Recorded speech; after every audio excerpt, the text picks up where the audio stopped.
పవన్ కళ్యాణ్ గారు అంటే ఆయనకి స్క్రిప్ట్ రాసి కట్టు పేస్టు కట్టు ప్యాకప్ స్టోరీల్లో ఎక్కువ ఆయన బ్రతుకంతా అలాగే ఉంది కాబట్టి somehow we can justify.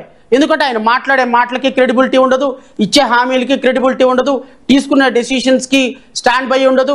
So ఏ రోజు ఏ పార్టీతో కలుస్తాడో, ఏ రోజు ఎక్కడికి వెళ్తారో, ఏ రోజు ఏ మాట మాట్లాడతారో, ఏ రోజు నవ్వుతారో, ఏ రోజు ఏడుస్తారో, ఆయన ఎక్కడ పెరిగాడో, ఏం చదువుకున్నాడో ఆయనకి క్లారిటీ లేదు. సో క్లారిటీ లేని సందర్భంలో రాష్ట్ర ప్రజలకు కూడా ఒక క్లారిటీ ఉంది ఆయన మీద.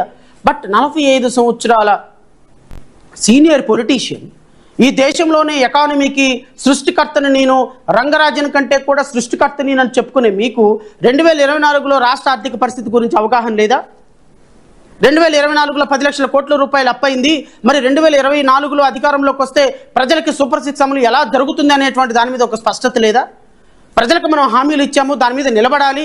ఖచ్చితంగా ప్రజలకు ఇచ్చినటువంటి హామీలను చూసి మనకు ఓటేస్తే రేపొద్దున మనం నిలబెట్టుకోకపోతే మనల్ని చీటర్స్ అంటారు, మనల్ని బెగ్గర్స్ అంటారు, మనల్ని మోసం చేసినటువంటి మోసగాళ్ళు అని అంటారు.